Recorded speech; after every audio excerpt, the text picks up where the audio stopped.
Pero arrancamos con nuestra mesa de 11 hoy con mi querido Claudio Flores. Claudio, ¿cómo estás? Muy bien, Mario, un placer estar aquí en la mesa de 11 este domingo 20 de febrero. Igualmente, Rafael, querido Rafael Cardona, muy buenos días. ¿Qué tal? ¿Cómo están ustedes? Me da mucho gusto saludarlos en este domingo. Oye, pues yo con mucho interés en escucharles, porque tuvimos una semana en la que yo se rompieron cosas importantes, particularmente en el asunto del lenguaje, que el lenguaje importa, y lo digo directamente por un comunicado que sacaron las y los senadores de Morena, en el que dicen dos cosas que a mí me llaman mucho la atención. La primera que literalmente, y les juro que tuvimos que verificar que fuera verdadero, porque yo no lo podía creer, que dice que el presidente de la República encarna, esa es la palabra que utilizan, encarna a la nación, a la patria y al pueblo, y después señalan que aquellos que se oponen al proyecto o a las políticas del presidente López Obrador son un puñado de mercenarios, dicen, y dice que son traidores a la patria. Y yo quisiera arrancar por ahí porque a mí me parece que uno puede tener diferencias, uno puede representar visiones diferentes, incluso hasta intereses diferentes en la sociedad, pero la línea de traidor a la patria es una línea muy delicada en México o en cualquier parte del mundo. A ver, Rafael, empezamos contigo, por favor. Gracias, muchas gracias. Mira, yo también quedé muy sorprendido cuando vi esa insólita demostración de lambisconería excesiva, porque eso pues nos pone no como al rey Sol de los Luises franceses, sino que nos coloca ya con el presidente Sol. El presidente es el centro del universo de los lambiscones, los aduladores profesionales de Morena, que todo lo que han conseguido en su vida ha sido gracias a eso, acercarse al actual líder cuando no había muchas personas que se le acercaran o buscaran o lo ayudaran.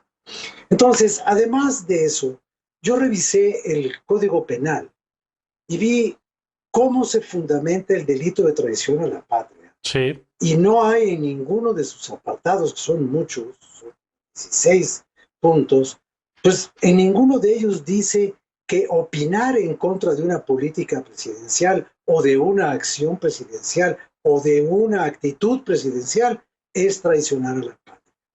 El presidente no es, pero ni con mucho, el Estado. No, el Estado soy yo. No, él no es el Estado, él es el jefe del Estado. Pero el jefe del Estado necesita también las otras instituciones para conformar al Estado. Claro. Entonces, ni es el Estado, ni es la patria, ni es la encarnación de la divinidad. Ese halago excesivo, y yo con todo el conocimiento preciso de la palabra, esa estupidez que firmaron los senadores de Morena, solamente se puede atribuir a su poca estatura intelectual o a su poca calidad moral. Que decidan ellos a cuál de esas pequeñeces se adhieren, pero eso es el colmo. Nunca se había llegado al extremo de comparar al presidente con la nación. Sí, No con la es lo mismo. encarnación de la nación, porque entendemos que el presidente pueda encabezar, dirigir, que pueda haber un discurso cursi, ideológico, todo eso cabe Sí, absolutamente pero, y uno pero puede simpatizar o encarnar, no, pero nada encarnar, más el verbo encarnado y el verbo se hizo hombre. No, no, sí, no, sí, sí. tampoco es Dios, ¿eh? No, no, no, no, no. Tampoco es Dios. Flaco favor Y, le hacen al y presidente no colocándolo se así. puede. No, Y pero Benito flaco Juárez, favor zapá. se hace el presidente a Sí. sí mismo agradeciéndoles a los senadores su Pues sí, solidaridad. no va por ¿Qué ahí. no les puede él decir, oiga, no Pues exageren, yo creo que sí. no A ver, exageren? Claudio, ¿cómo has visto esto? Pues Porque insisto en que hay un componente donde uno puede coincidir o no con las expresiones de los partidos, pero se desprende, si el presidente es la encarnación de la nación, entonces cualquier crítica al presidente es una crítica a la nación o un ataque al es pueblo, pecado. es decir, nos coloca en categorías diferentes a las democráticas, Claudio. Exactamente, creo que ahí está justo el asunto toral de esta cuestión, Mario, Rafael, que tiene que ver con las narrativas, sí, de la radicalización del gobierno de López Obrador y su grupo político. Cuatro R's de esta radicalización, jugando con este término. Primero, la respuesta, Mario, una respuesta desmesurada a periodistas, a medios, llena de adjetivos, descalificaciones. Esta respuesta radical equivale a atacar la libertad de expresión en nuestro país. Segunda R, la R de lo religioso, que creo que ya justo lo acaban de abordar. Esta carta de los senadores parecen describir a una deidad, a un santo, cuando dicen justamente lo que acabas de referir, Mario, encarna a la nación, a la patria, al pueblo. No, señores legisladores, no, señores y señoras senadores, es un presidente elegido por un proceso democrático. Si ustedes se quieren postrar ante el presidente como un dios, allá ustedes. Tercero, reversivo. Reversivo, ¿por qué? Porque en democracia llamar traidores a la patria a quienes piensan distinto que el presidente nos regresa a tiempos presidencialistas o porfiristas, a dictaduras, a pensamientos únicos donde todo lo que no piense como el poder en turno es castigado, es defenestrado, es desterrado como algo inválido. Y la última R, una R de retrógrada, Mario. ¿Por qué? Porque se pone de moda estas ideas políticas propias de tiempos pasados y pareciera que sí, que hay que explicarle a las senadoras y a los senadores afines al proyecto político del presidente López Obrador que elegimos un presidente, no un tlatoani, no un rey, no un zar, no un dictador. Y eso me lleva al segundo tema, Claudio, Rafael, que tiene que ver con la vigilancia de los medios al poder político, en este caso a la presidencia, pero como a cualquier otro poder político. Y ahí me llama la atención lo que ha sido la respuesta del presidente, que me parece que ha, en su estrategia, digamos, tratado de focalizar el asunto hacia un periodista o hacia un grupo de periodistas, hacia el INAI y el papel del INAI, cuando por otro lado está la discusión sobre el tema de conflicto de interés. Yo he dicho y lo creo que el primer interesado el que debería estar interesado en que se aclare todo lo que se ha publicado es el propio presidente de la República, porque ante la sospecha de un conflicto de interés, ¿qué quiere decir eso? La posibilidad de que alguien se beneficie por una relación con el presidente, por ejemplo, o con el hijo del presidente, pues se aclare, se transparenta, se supervise y eso limpia, digamos, de toda sospecha a todos los involucrados. Cuando en vez de conducir un proceso institucional para transparentar, lo que sigue son las descalificaciones en su lugar, las descalificaciones personales, entramos en una espiral muy peligrosa, creo que para el propio ejercicio de la crítica periodística, lo cual no quiere decir que los periodistas estemos libres de críticas y de vigilancia, pero no puede ser el poder el que viole la ley o el que acose al periodismo, que le está señalando lo que considera errores, inconsistencias o cualquier omisión desde el propio poder. Rafael. Mira, yo creo que aquí tú pecas de buena voluntad, querido Mario, porque tú dices que el presidente debería aclarar las cosas. La respuesta ha sido tan torpe que para borrar la sospecha de un conflicto de interés, expusieron la confirmación de otro conflicto de interés.